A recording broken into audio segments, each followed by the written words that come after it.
नमस्कार। चलिए आज बात करते हैं इतिहास के उस दौर की जिसने एक राष्ट्र का भविष्य ही बदल कर रख दिया। ये कहानी है आज़ादी के लिए उस 30 साल लंबे संघर्ष की। तो सोचा है कभी कि आखिर कोई देश अपनी आज़ादी हासिल कैसे करता है? क्या ये बस कुछ विरोध प्रदर्शन होते हैं या इसके पीछे कुछ और भी है, कुछ बहुत गहरा?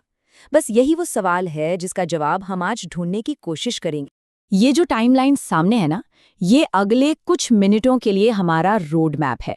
हम इसी के सहारे भारत के स्वतंत्रता संग्राम के उन खास मोड़ों से गुजरेंगे जिन्होंने सच पूछिए तो इतिहास का रुख ही मोड़ दिया था। तो चलिए शुरू करते हैं ये सफ़र और देखते हैं कि भारत ने अपनी आज़ादी की कहानी लिखी कैसे। तो इस कहानी की शुरुआत होती है एक नए लीडर के आने से।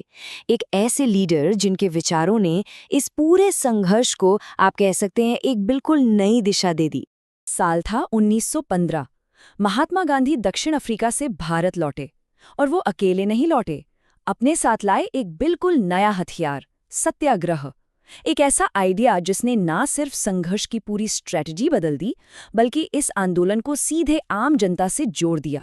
लेकिन फिर आया साल 1919 और यहाँ से सब कुछ बदलने वाला था। ब्रिटिश सरकार एक बहुत ही दमनकारी कानून ले आई, रॉलेट एक्ट। इस कानून ने सरकार को, आप सोचिए, बिना किसी ट्रायल के किसी भी हिंदुस्तानी को जेल में डालने की अनलिमिटेड पावर दे दी। जाहिर है इसके बाद पूरे देश में गुस्से की एक लहर दौड़ गई। और इस गुस्से का जवाब बेहद भयानक और दर्दनाक था। अमृतसर शहर में हुआ जलियांवाला बाग हत्याकांड। एक शांत भीड़ पर बिना किसी चेतावनी के गोलियां बरसा दी गई। इस एक घटना ने ब्रिटिश राज पे जो थोड़ा बहुत भरोसा बचा था उसे हमेशा के लिए खत्म कर दिया और पूरे देश को अंदर तक हिला कर रख दिया। इस हत्याकांड के बाद चीजें पहले जैसी नहीं रह सकती थी। जो विरोध प्रदर्शन अभी तक अलग अलग शहरों में बिखरे हुए थे वो अब एकजुट होने लगे, एक संगठित राष्ट्रव्यापी आंदोलन का रूप लेने लगे। अब ये सिर्फ कुछ शहरों का गुस्सा नहीं था, ये पूरे देश की आवाज बन रहा था। तो 1920 में जलियांवाला बाग के डायरेक्ट रिस्पॉन्स के तौर पर लॉन्च हुआ पहला बड़ा राष्ट्रव्यापी अभियान, असहयोग आंदोलन। इसका आइडिया बहुत सिंपल और पावरफुल था। स्कूल, अदालतें, विदेशी सामान, हर चीज का बहिष्कार करो, मतलब ब्रिटिश शासन की नींव को ही हिला दो। और हाँ, इसी समय पर एक और महत्वपूर्ण आंदोलन चल रहा था, खिलाफत आंदोलन, जिसे अली ब्रदर्स लीड कर रहे थे। खास बात ये थी कि इस आंदोलन ने असहयोग आंदोलन से हाथ मिला लिया और इससे आज़ादी की लड़ाई में हिंदू मुस्लिम एकता की एक ऐसी मिसाल पेश हुई जो पहले कभी नहीं देखी गई थी। लेकिन 1922 में चौरी चौरा में एक हिंसा से भरी घटना हो गई और इसके बाद गांधी जी ने इतने बड़े आंदोलन को अचानक रोक दिया, वापस ले लिया। उन्हें लगा कि देश अभी इतने बड़े पैमाने पर अहिंसक संघर्ष के लिए तैयार नहीं है। सब हैरान थे इस फैसले से, पर इस एक फैसले ने आंदोलन की जो नैतिक ताकत थी उसको बनाए रखा।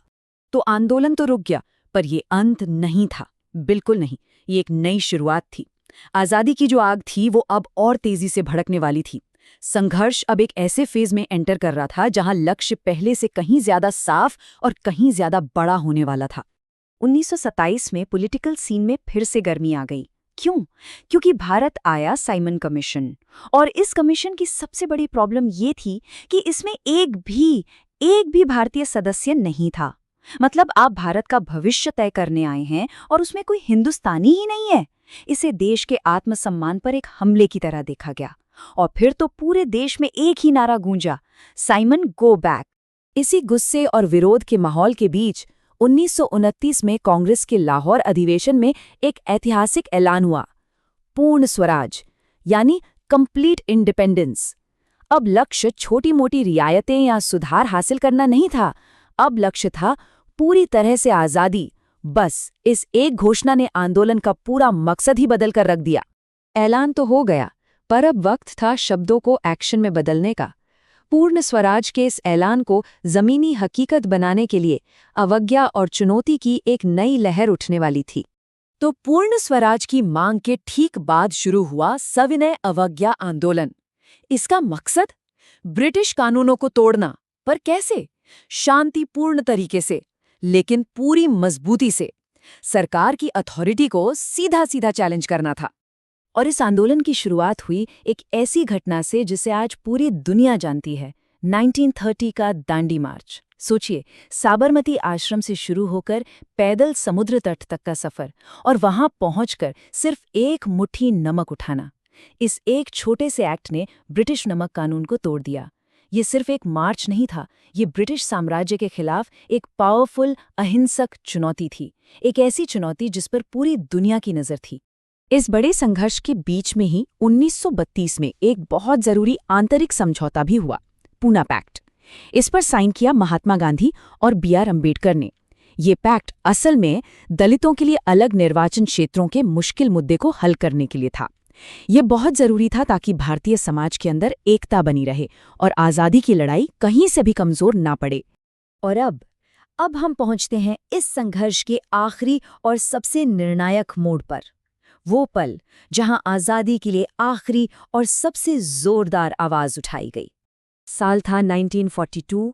पूरी दुनिया में दूसरे विश्व युद्ध की आग लगी हुई थी, और ऐसी ही उथल-पुथल के बीच भारत में फैसला लिया गया कि अब तक का सबसे बड़ा जन आंदोलन शुरू किया जाएगा।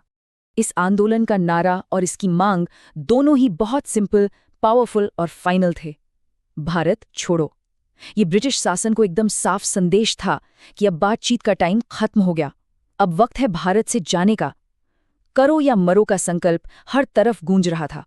तो ये थी वो 30 साल की कहानी। देखिए कैसे एक एक कड़ी जुड़ी। गांधी जी के आने से आंदोलन को एक नैतिक शक्ति मिली। असहयोग आंदोलन ने पहली बार पूरे देश को एक साथ लाया। पूर्ण स्वराज ने लक्ष्य को बिल्कुल क्रिस्टल क्लियर कर दिया। दांडी मार्च ने दिखाया कि अहिंसा में कितनी ताकत है। और आखिर में भारत छोड़ो आंदोलन ने आज़ादी की अंतिम और निर्णायक मांग रख दी। ये था आज़ादी तक का सफ़र। पर एक सवाल छोड़ जाते हैं।